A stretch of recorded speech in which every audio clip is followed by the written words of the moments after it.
Prime minister house میں بنایا تھا، یعنی جب نواز شریف پرائم منسٹر تھے تو اس وقت انہوں نے سرکاری وسائل استعمال کر کے اپنے انہی کارندے طارق فضل چودھری، اسی طرح طلال چودھری اور ایک اور نون لیگ کے رہنما ہیں، ان کو ٹی وی کے میدان میں اتارا تھا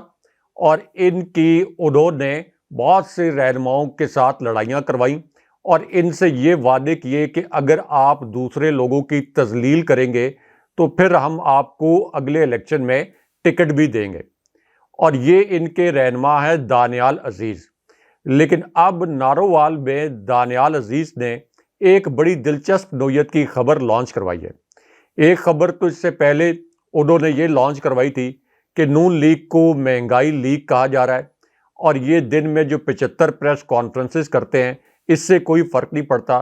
لیکن چونکہ نارووال میں اب وہ احسن اقبال کو اپنا مخالف دیکھ رہے ہیں، یہاں پر اس وقت موروثی سیاست کی وجہ سے مختلف نون لیگ کے رہنماؤں کی جانب سے اپنے بیٹوں اور اپنی بیٹیوں کو ٹکٹوں سے نوازا جا رہا ہے، تو اس لیے دانیال عزیز نے اب یہ خبر لانچ کروائی ہے کہ انہیں چونکہ نون لیگ کا ٹکٹ نہیں مل رہا تو وہ آزاد حیثیت میں الیکشن لڑیں گے، اور اس آزاد حیثیت میں جب وہ الیکشن لڑیں گے تو لوکل اور مقامی برادریاں ان کی حمایت کریں گی، اور یہ بھی خبر انہوں نے لانچ کروا دی کہ پی ٹی آئی کی جو مقامی قیادت ہے وہ بھی دانیال عزیز کی حمایت کرے گی۔ یعنی یہاں تک نوبت آ گئی ہے کہ دانیال عزیز جیسے جو سیاسی لوگ ہیں جن کی سیاسی طور پر کوئی خاص حیثیت نہیں ہے، انہیں بھی پتہ ہے کہ نون لیگ اور نواز شریف اور مریم نواز اس وقت اس قدر غیر مقبول ہیں کہ انہیں بھی پتہ ہے کہ اگر وہ بھی ان کو چیلنج کرنا شروع کریں گے تو نواز شریف کے لیے مشکل بنے گی، اور انہوں نے کھل کر احسن اقبال پر تنقید کی ہے۔ تو نارووال میں اس وقت احسن اقبال اور دانیال عزیز جو ہیں انہوں نے ایک دوسرے کے گریبان پکڑے ہوئے ہیں۔ دوسری خبر جو کہ ایک تکلیف دہ خبر ہے، ایک اور جبری اغوا جس کا تعلق براہ راست جسٹس فائز عیسیٰ صاحب جو کہ چیف جسٹس صاحب ہیں، جنہوں نے یہ کہا تھا عمران خان صاحب کے اور تحریک انصاف کے خط کے جواب میں کہ مجھے بطور چیف جسٹس اپنی آئینی ذمہ داریوں کا احساس ہے، تو انہیں خبر ہو کہ پی ٹی آئی کے ایک اور رہنما کو اغوا کیا گیا۔ 2-3 دن تک پی ٹی آئی کے یہ رہنما لاپتہ رہے، انہیں کسی عدالت میں پیش نہیں کیا گیا، اور یہ سابق deputy speaker Punjab assembly Wasiq Qayyum Abbasi بڑے وائبرنٹ ینگ لیڈر تھے، اور 3 دن کے لاپتہ رہنے کے بعد اب یہ منظر عام پر آئے ہیں اور اچانک انہوں نے پی ٹی آئی چھوڑنے کا اعلان کر دیا۔ اب جسٹس فائز عیسیٰ صاحب جو یہ کہہ رہے تھے کہ جبری گمشدگیوں کے معاملے پر، جبری پریس کانفرنسز کے معاملے پر، پی ٹی آئی کے ورکرز کنونشن کے معاملے پر اور ان پر کریک ڈاؤن کے معاملے پر وہ اپنی آئینی ذمہ داریوں سے آگاہ ہیں، تو وہ کدھر گئی ہیں ان کی آئینی ذمہ داریاں؟ اسی طرح پی ٹی آئی کے ایک اور سابق رکن اسمبلی ہیں جنید اکبر، ان کو 3 مرتبہ 3 مختلف علاقوں کی پولیس نے گرفتار کیا، تینوں مرتبہ انہیں ضمانت ملی، لیکن اب انہیں چوتھے دن گرفتار کر لیا گیا۔ ان کی بھی ایک بڑی تکلیف دہ نوعیت کی ویڈیو وائرل ہے، لیکن جسٹس فائز عیسیٰ صاحب جو ہیں وہ اس معاملے پر بھی مکمل خاموش ہیں۔ ایک اور دلچسپ خبر، بڑے مزے کی خبر جو ہے وہ اسلام آباد کے ایک ایسے جج کے فیصلے کے تھرو سامنے آئی ہے جن کے متعلق یہ سمجھا جاتا ہے کہ عام طور پر وہ کالز کا دباؤ نہیں لیتے، ان کو اگر کوئی میسج وغیرہ دیا جائے خاص قسم کا تو وہ اس کا دباؤ نہیں لیتے۔ جیسے عام طور پر کسی بھی جج نے اگر آزادانہ فیصلہ کرنا ہو یا کسی جج کے متعلق یہ پتہ ہو کہ یہ نسبتاً اپنے ضمیر کے مطابق آزادانہ طریقے سے فیصلے کر سکتا ہے، تو عموماً پاکستان کی تاریخ میں ایسا ہوتا ہے کہ یا تو چیمبر میں جا کر خاموشی سے اس کو ایک پیغام دے دیا جاتا ہے، اس کے گھر میں جا کر اس کو پیغام کنوے کر دیا جاتا ہے، اس کے رشتہ داروں عزیزوں کے ذریعے اس کو پیغام دے دیا جاتا ہے، یا اس کی کوئی آڈیو ویڈیو کال یا اس کی نجی زندگی کا کوئی مسئلہ جو ہے وہ ریکارڈ کر کے اس کے سامنے اس کو بلیک میل کرنے کے لیے اس کے سامنے پیش کر دیا جاتا ہے۔ لیکن اس پوری صورتحال میں اسلام آباد ہائی کورٹ میں ایک بڑی دلچسپ صورتحال اس وقت پیدا ہوئی جب کہکے بھی لگے جب بشرا بی بی صاحبہ اور لطیف کھوسہ کی لیک آڈیو کے معاملے کی کیس کی سماعت ہوئی۔ اب اس دوران جسٹس بابر ستار، جن کو ایک بڑا اپ رائٹ جج سمجھا جاتا ہے، انہوں نے یہ کہا کہ جب اس طرح کی لیک آڈیو کالز کا معاملہ سامنے آتا ہے، یہ الفاظ انہوں نے استعمال کیے، تو سمجھ لیں کہ بگ باس سب کچھ سن رہا ہوتا ہے، اور اس پر عدالت کے اندر کہکے بھی لگ گئے۔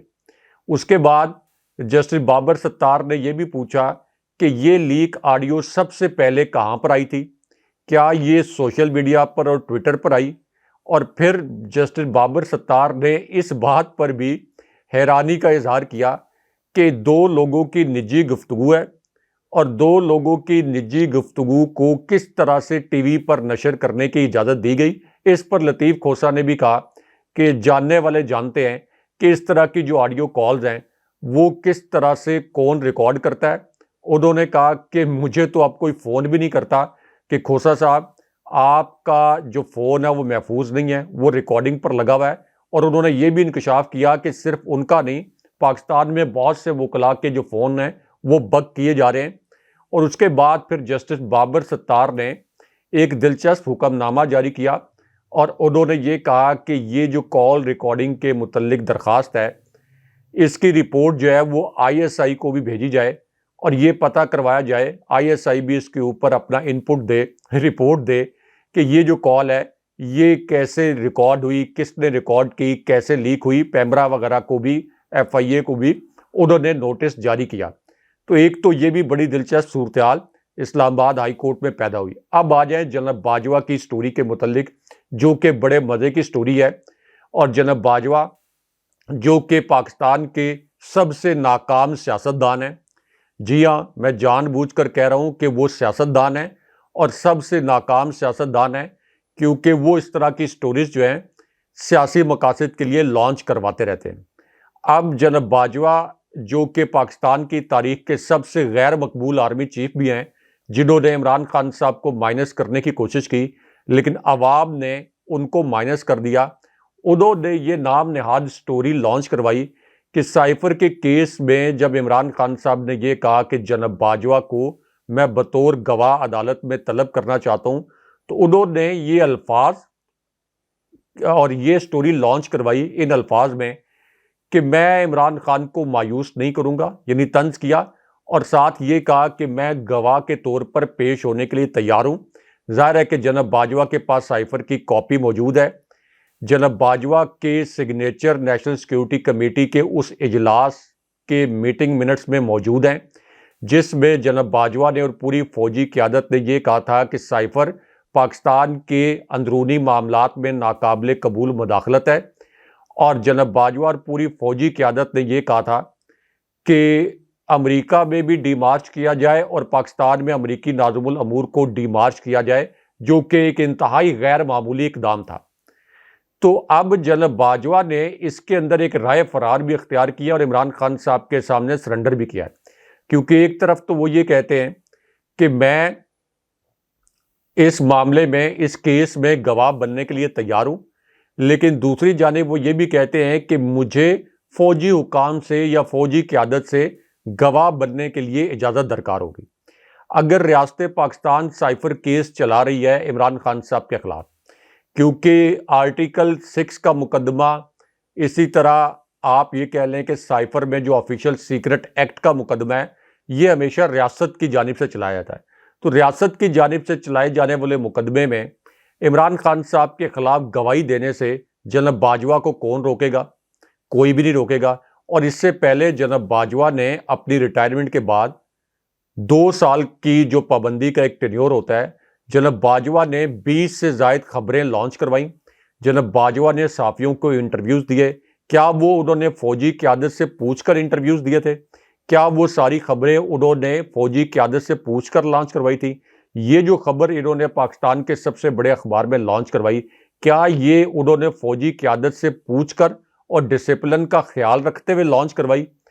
تو اب چونکہ ان کو پتہ ہے کہ اگر وہ عدالت میں پیش ہوئے تو اگرچہ یہ منا بھائی MBBS جیسی عدالت ہے، لیکن اس کے باوجود کچھ سوال جواب تو ان سے ہوں گے۔ مثال کے طور پر صرف یہی پوچھ لیا جائے کہ کیا یہ سچ ہے کہ نیشنل سیکیورٹی کمیٹی کی میٹنگ منٹس میں یہ درج ہے کہ فوجی قیادت نے اس بات کو انڈورس کیا تھا کہ یہ سائفر پاکستان کے اندرونی معاملات میں ناقابل قبول مداخلت ہے؟ وہ اعلامیہ موجود ہے سب کے پاس، میرے پاس بھی موجود ہے، آپ کے پاس بھی موجود ہوگا، تمام صحافیوں کے پاس ہے۔ تو وہ اعلامیہ بھی پیش کر دیں گے پی ٹی آئی کے وکلاء کہ فوجی قیادت تو یہ کہہ رہی تھی، تو پھر جناب باجوہ کس طرح سے یہ ثابت کریں گے کہ یہ سائفر کیس پر عمران خان صاحب کا جو موقف تھا وہ غلط تھا؟ تو اس لیے جناب باجوہ صرف سٹوریز لانچ کرواتے رہتے ہیں، خود کو مزید غیر مقبول کرنے کے لیے۔ پاکستان میں وہ پائے نہیں جاتے، کبھی ان کی دبئی کے شاپنگ مال سے تصویریں سامنے آتی ہیں، کبھی ان کی بیش قیمت کروڑوں روپے کی گاڑیاں چلانے کی تصویریں سامنے آتی ہیں۔ ایک ویڈیو بھی سامنے آئی جس میں خاتون یہ کہہ رہی ہیں کہ جناب باجوہ نے پاکستان میں معاشی تباہی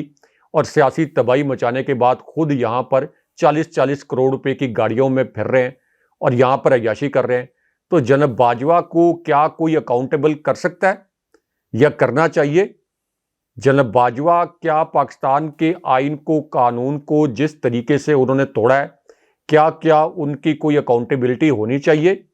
تو اس معاملے پر یہ آپ کہہ لیں کہ شگوفے جناب باجوہ چھوڑ رہے ہیں، وہ کبھی بھی اس معاملے پر گواہ نہیں بنیں گے، کیونکہ ان کو پتہ ہے کہ وہ گواہ بنیں گے تو رہی سہی جو کسر ہے وہ بھی نکل جائے گی۔ عوام کی نظر میں تو وہ اس قدر غیر مقبول ہیں کہ کسی عوامی مقام پر وہ پبلک اپیرنس تک نہیں دے سکتے۔ اچھا راج صاحب، یہ جو دوسری خبر ہے یہ ہے نیب کی استدعا کو مسترد کر دیا گیا ہے اسلام آباد ہائی کورٹ کی طرف سے العزیزیہ ریفرنس پر اور اپیل میرٹ پر سننے کا اب یہ فیصلہ کر لیا گیا ہے۔ اسلام آباد ہائی کورٹ میں العزیزیہ اسٹیل مل ریفرنس ہے اور نواز شریف کی سزا کے خلاف اپیل پر سماعت جو ہے وہ چیف جسٹس عامر فاروق اور جسٹس میاں گل حسن صاحب جو ہیں وہ کر رہے ہیں۔ راج صاحب، سب سے اہم نقطہ اس کے اندر جو مجھے نظر آتا ہے، ایک قانون کے طالب علم ہونے کی حیثیت سے، صحافت کے طالب علم ہونے کی حیثیت سے، کہ دنیا میں کہیں پر بھی ایسی مثال آپ کو نہیں ملتی کہ ایک اپیل 4 برس بعد لگا دی جائے، اس کے اوپر سٹے دے دیا جائے۔ یہاں پر ٹائم بار والا جو معاملہ تھا وہ کیوں اس کے اوپر عمل درآمد نہیں ہوا؟ اب ہو گیا، چلیں۔ اور جس طرح سے کلین چٹ دی جا رہی ہے اس میں بھی بہت سارے لیکوناز موجود ہیں۔ یہ سزا بڑھانے کی نیب پر کی جو اپیل تھی اس پر سماعت ہوئی ہے اسلام آباد ہائی کورٹ میں۔ امجد پرویز اور نیب پروسیکیوٹر عدالت میں پیش ہوئے، یعنی دونوں ایک ہی پارٹی کے لوگ ہیں، وہ پیش ہوتے ہیں اور پھر وہ نواز شریف کی ہی وکالت کرتے ہوئے آپ کو نظر آئیں گے۔ یہ پہلی پروسیکیوشن ہے جو ریاست کی اور کیس کی کو پروسیکیوٹ نہیں کر رہی، بلکہ کسی کو کلین چٹ دلوانے کے لیے یہ پروسیکیوشن جو ہو رہی ہے۔ امجد پرویز صاحب یہ کہتے ہیں کہ نیب نے سپریم کورٹ کے احکامات پر ریفرنس دائر کیے جن میں ایک جیسا الزام تھا۔ فلیگ شپ ریفرنس میں احتساب عدالت نے نواز شریف کو بری کر دیا تھا، لیکن ایک ہی الزام پر الگ الگ ریفرنس دائر کیے گئے۔ ہم نے درخواست دی کہ ایک الزام پر صرف ایک ہی ریفرنس دائر ہونا چاہیے تھا۔ عدالت نے اس وقت کہا تھا کہ ٹرائل الگ الگ ہو رہا ہے مگر فیصلہ ایک ساتھ سنایا جائے گا۔ امجد پرویز یہ بھی کہتے ہیں کہ عدالت کو دیکھنا ہے کہ پروسیکیوشن نے اس قسم میں عائد الزام کو ثابت کیا یا نہیں، جس پر چیف جسٹس اسلام آباد ہائی کورٹ نے کہا کہ یہ بتائیں کہ اس کیس پہ الزام تھا کیا۔ نواز شریف کے وکیل نے یہ کہا کہ اس ریفرنس میں بھی آمدن سے زائد اثاثے بنانے کا الزام تھا۔ اس کیس میں 22 گواہ ہیں جن میں سے اکثر ریکارڈ سے متعلق گواہ ہیں۔ 22 میں سے 13 گواہوں نے صرف بینکوں کا ریکارڈ پیش کیا، وہ گواہ چشمدید گواہ نہیں۔ 5 گواہ اس کے علاوہ ہیں اور پھر 2 گواہ کال اپ نوٹس لے کر جانے والے تھے۔ وکیل امجد پرویز یہ بھی کہتے ہیں کہ العزیزیہ اسٹیل مل نے ملز 2021 اور ہل میٹل اسٹیبلشمنٹ 2005 میں بنائی گئی۔ جب العزیزیہ ملز لگائی گئی حسین نواز کی عمر 28 سال تھی۔ نواز شریف کا یہ کیس پچھلے کیس سے بھی بہتر ہے، وہ اس عرصے میں پبلک آفس ہولڈر بھی نہیں تھے۔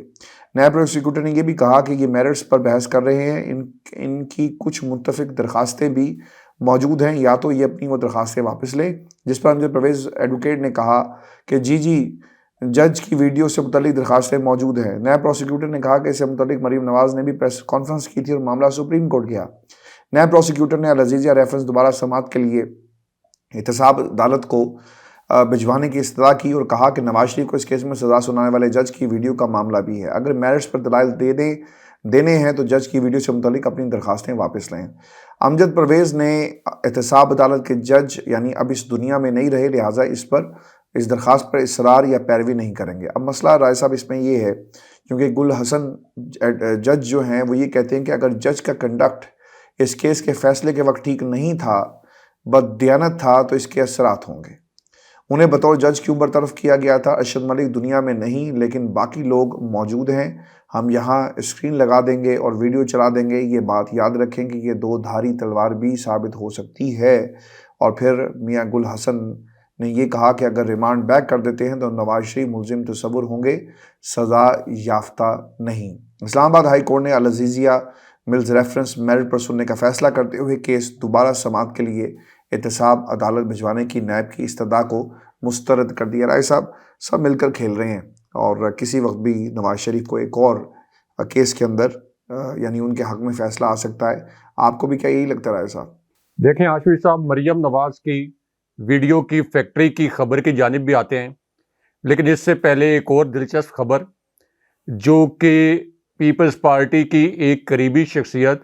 اور نون لیگ کی ایک خاتون رہنما کے درمیان ایک بڑی عجیب، دلچسپ اور خفیہ نوعیت کی جو جھڑپ ہوئی ہے،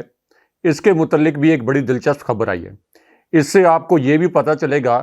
کہ نون لیگ نے کس طریقے سے اس سسٹم کے اندر اپنے پنجے گاڑے ہوئے ہیں اور یہ کٹ پتلی حکومت کس طرح سے نون لیگ کی حکومت کا تسلسل ہے، کیونکہ ایک ایسی شخصیت جسے پیپلز پارٹی کے قریب سمجھا جاتا ہے، جو کہ اس وقت نگران وزیر اطلاعات ہیں، مرتضیٰ سولنگی صاحب، تو وزارت اطلاعات کے نیچے ایک ایسا ادارہ ہے جو کہ میڈیا چینلز کو اور اوور آل میڈیا کو مانیٹر کرتا ہے، اس کے بعد حکومت کو رپورٹس بھیجتا ہے کہ میڈیا پر کس قسم کی خبریں چل رہی ہیں، کس پارٹی کے متعلق کتنے فیصد خبریں کہاں پر چل رہی ہیں۔ تو پورا ایک مانیٹرنگ کا نظام ہے جس سے عموماً حکومت میں رہنے والی پارٹی فائدہ اٹھاتی ہے۔ تو اب یہاں پر مسلم لیگ نون کی جو ایک خاتون رہنما ہے، ان کو مسلسل یہ رپورٹس جو سرکاری خرچے پر چلنے والا ادارہ ہے، یہ مسلم لیگ نون کی ایک خاتون رہنما ان کو بھجوائی جا رہی تھی۔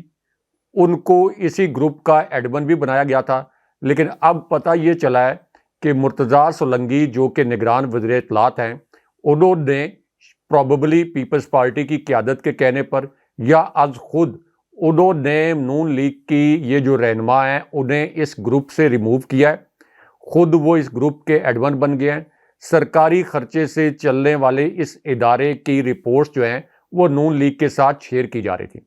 اب آ جائیں مریم نواز کی جو ویڈیو بنانے والی فیکٹری ہے، جس کو آج کے بعد شاید مریم نواز نے بند کرنے کا فیصلہ کر لیا ہو، جو کہ اسلام آباد ہائی کورٹ کے فیصلے کے نتیجے میں مریم نواز کو ایک ثانوی فیصلہ کرنا پڑا ہو، کیونکہ مریم نواز جنہوں نے مرحوم جج ارشد ملک کی ویڈیو بنائی تھی، اس کے لیے لندن میں موجود ایک کریکٹر کو استعمال کیا گیا تھا جو کہ اس سے پہلے پاکستان میں مطلوب بھی قرار پائے تھے۔ تو اب اسلام آباد ہائی کورٹ میں انہی ویڈیوز کے معاملے پر، جن ویڈیوز کی بنیاد پر نواز شریف کے بے گناہ ہونے کا پورا بیانیہ گھڑا گیا تھا، اور جج ارشد ملک نے تو یہ حلف نامہ بھی دیا تھا کہ انہیں بلیک میل کر کے یہ ویڈیوز بنائی گئی تھیں، لیکن وہی جج ارشد ملک ان کی جن ویڈیوز کی بنیاد پر نواز شریف کو بے گناہ قرار دلوانا تھا، اب نون لیگ نے ان ویڈیوز پر سرنڈر کر دیا ہے اور ان ویڈیوز کی بنیاد پر وہ کیس کو آگے نہیں بڑھانا چاہتے۔ اب آ جائیں کہ اسلام آباد ہائی کورٹ نے یہ جو فیصلہ دیا ہے کہ وہ میرٹ کے اوپر اس کیس کو سنیں گے، تو اس سے پہلے یہ دیکھ لینا چاہیے کہ جب نواز شریف اسلام آباد ایئرپورٹ پر آئے، ایک اشتہاری کے طور پر، ایک مجرم کے طور پر، ایک مفرور کے طور پر، اور اسلام آباد ہائی کورٹ سے مفرور اور اشتہاری قرار دیے گئے مجرم کے طور پر، تو اسلام آباد ہائی کورٹ نے کیا میرٹ پر جا کر ایئرپورٹ پر اپنا عملہ بھیجا اور نواز شریف کے بائیو میٹرک کروائے؟ عمران خان صاحب کو یہ کہا گیا کہ ہر صورت میں عدالت میں آ کر بائیو میٹرک کروائیں۔ عمران خان صاحب جب عدالت کے اندر بائیو میٹرک کروا رہے تھے، وہاں سے ان کو اغوا کروایا گیا، اور اس کے بعد سب کو پتہ ہے کہ کس طریقے سے پاکستان کے اندر حالات خراب ہوئے۔ تو کیا وہ فیصلہ میرٹ پر کیا گیا تھا؟ اس سے پہلے نواز شریف کی جو بریت کا فیصلہ جاری کیا گیا، یعنی آنن فانن ان کی اپیلیں فکس کی گئیں، اس کے بعد ان کی بریت کا فیصلہ کیا گیا، تو کیا وہ فیصلہ میرٹ پر کیا گیا تھا؟ تو اب بھی یہ جو فیصلہ کیا گیا ہے، جہاں پر نیب نے پوری کوشش کی کہ وہ آج ہی کے دن میں نواز شریف کو پورا ریلیف دلوا دیں، لیکن یہاں پر ایک صرف ایشو یہ تھا کہ اگر تو یہ بات اور یہ فیصلہ صرف جسٹس عامر فاروق صاحب جو کہ چیف جسٹس اسلام آباد ہائی کورٹ ہیں، اگر تو یہ صرف انہوں نے فیصلہ کرنا ہوتا تو پھر اسلام آباد ہائی کورٹ کو کور کرنے والے رپورٹرز کا تاثر یہ ہے کہ یہ فیصلہ شاید وہ آدھے گھنٹے میں کر کے چیف جسٹس صاحب ہو سکتا ہے کہ خود ہی چلے جاتے شریف خاندان کو یہ فیصلے کی کاپی دینے کے لیے۔ یہ اسلام آباد ہائی کورٹ کے ایک رپورٹر کا تاثر ہے۔ لیکن دوسری جانب چونکہ اس میں جسٹس گل حسن بھی شامل تھے اس بینچ کے اندر، تو اس وجہ سے آج ہی نواز شریف کو فوری طور کے اوپر ریلیف نہیں ملا، یعنی ریلیف تو ملا ہے، یہ نیب کی بھی ملی بھگت ہے، اور الٹیمیٹلی اسلام آباد ہائی کورٹ سے بھی، چونکہ اس وقت نواز شریف کے متعلق جس طریقے سے خود آصف زرداری تک یہ کہہ رہے ہیں کہ وہ سسٹم کے اور ریاستی اداروں کے لاڈلے ہیں، تو اسلام آباد ہائی کورٹ سے ان کا یہ کیس بھی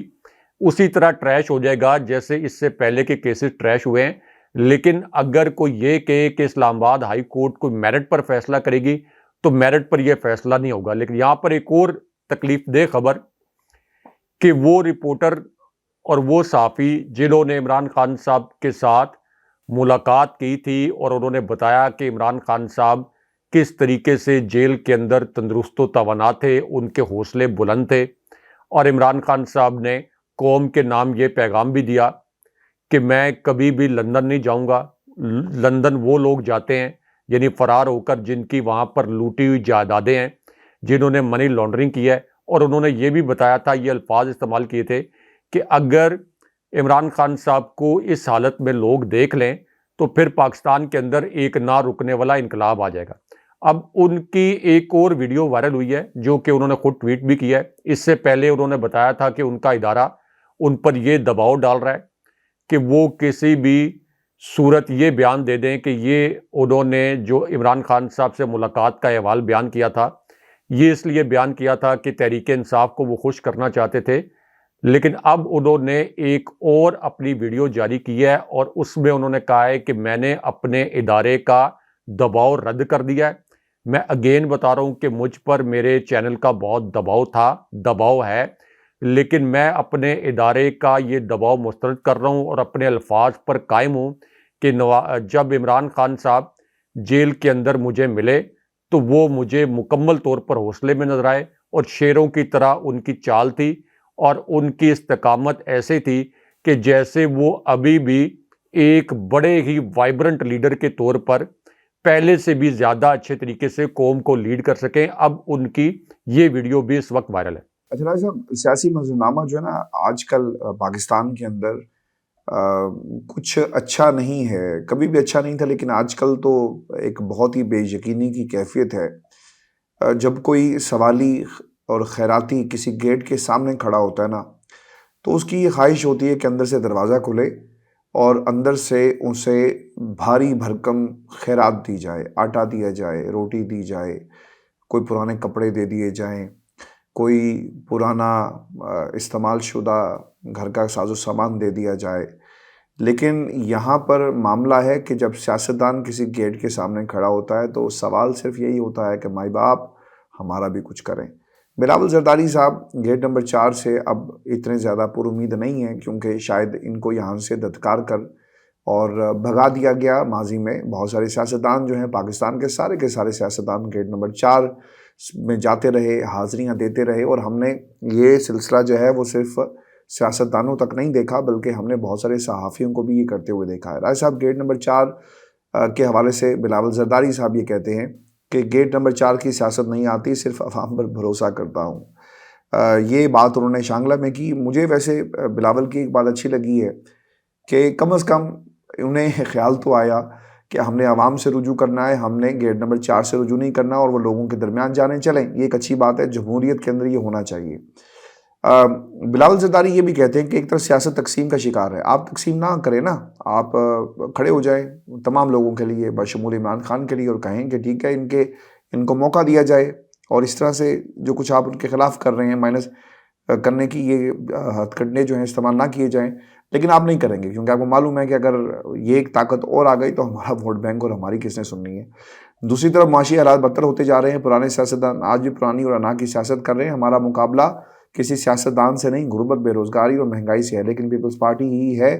جس نے ماضی میں بھی آپ کو مشکلات سے نکالا۔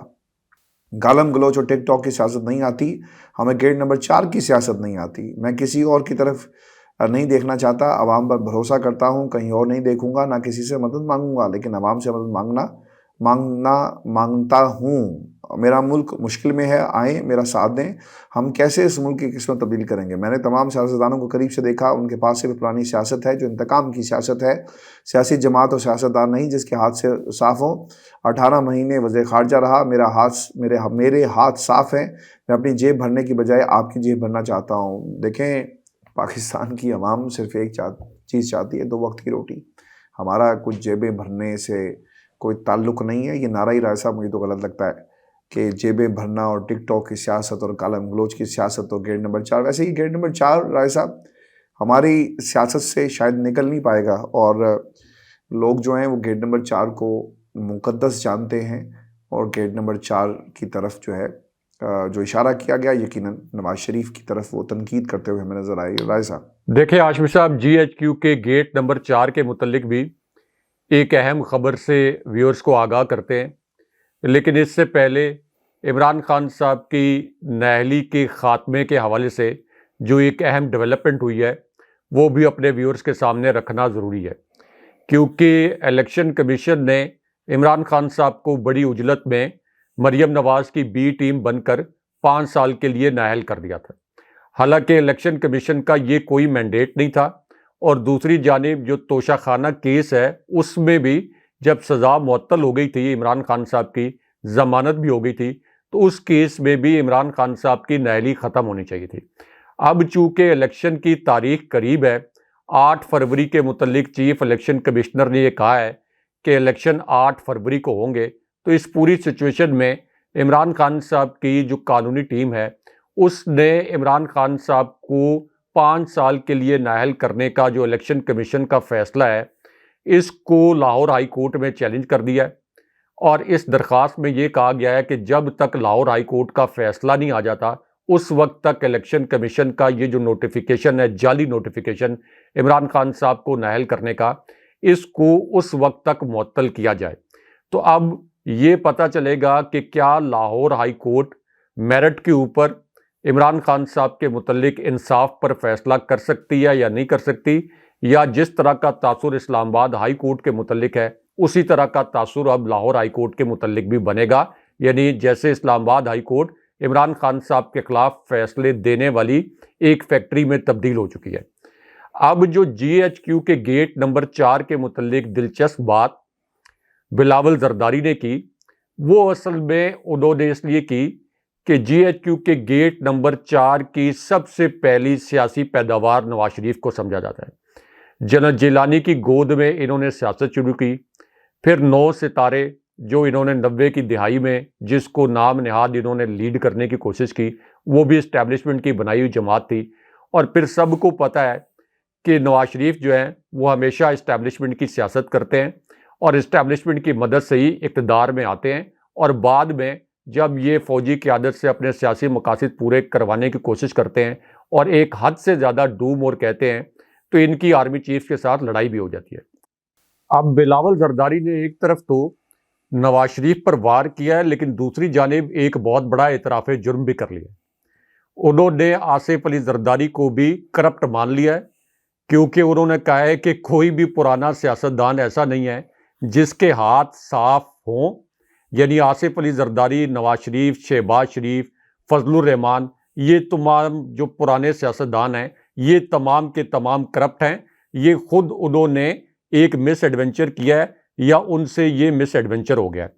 دوسرا، بلاول زرداری جو جی ایچ کیو کے گیٹ نمبر 4 کی بات کر رہے ہیں تو وہ خود بھی اس وقت جی ایچ کیو کے گیٹ نمبر 4 پر کھڑے ہو کر یہ سیاسی بھیک ہی مانگ رہے ہیں کہ جو کچھ ریلیف نواز شریف کو دیا جا رہا ہے، جس طریقے سے نون لیگ کو جتوانے کی کوشش کی جا رہی ہے، اس میں سے کچھ حصہ